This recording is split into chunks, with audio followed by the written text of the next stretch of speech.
So this is a demo video for one of the many templates available on Cuttle. If you sign up for an annual subscription, you get 20% off the full price, which works out much cheaper per month. But by using my affiliate link, you get the extra 10% off, which works out at 30% off total.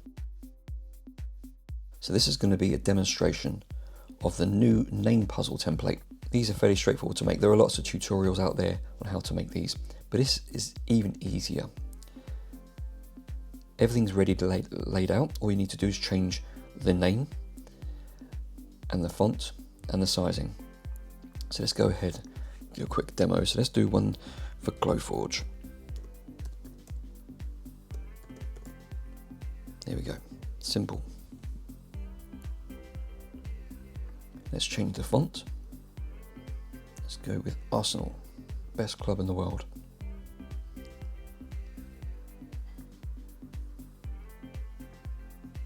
Let's change the font size slightly.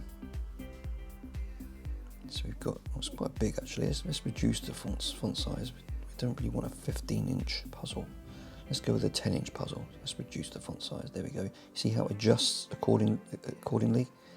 Very simple. On this graph paper here, you can see the size. That's 10 inches. Pretty big. Font rounding. Now, we can change this by moving it left and right. Quite like that. Just round it off a little bit.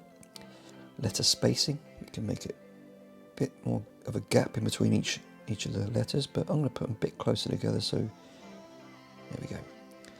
Line height, that's only relevant if you use 2 lines, so you can do this. You can do Glowforge UK, and then you can adjust the line height to get them closer together. I'm not going to do that though for this demo. Now alignment, you can move it left, center or right, obviously. Again, only really relevant if you're using multiple lines. So say you wanted to do the A, B, C, another line, D, E, F, etc, etc.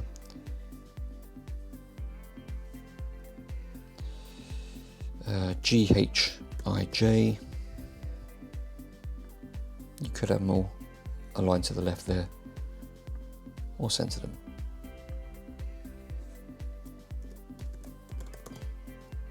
Glowforge, there we go. Now sizing, this is where you adjust your padding, so how much space between the words that are cut out, puzzle pieces, and the outside framework. So we can make that even bigger. Say you wanted to do like a personalized engraving here, you can adjust this padding to allow room to make your engravings, or you can close it down a bit, save some material. A bit too much there, you have to allow room for the circles here. Now the finger hole diameters, again, you can change these to make them a bit bigger, but with little kids' fingers you probably need them too big. There we go. You see how it automatically adjusts those according to the letters. You have to obviously be careful of overlap here. So here, just here, it's overlapping. So watch out for that sort of thing. Make some adjustments accordingly, and it will automatically cut around these areas separately. There we go. All we now do is download the SVG. This will be cut out as your backboard. This will be cut out. You let us cut out. You can paint them. Ready to go. Bear in mind, if you make this and you want to sell it commercially, you'd have to look into the laws in regards to making child's toys and puzzles and objects. According to your country, there might be some rules in regards to toxic materials, paints, things like that. So do look into that before you make anything for kids that needs to be sold. I believe it's the same with anything that involves food safety, hygiene, that kind of thing. So do look into that. But that's down to you. Go for it. Good fun.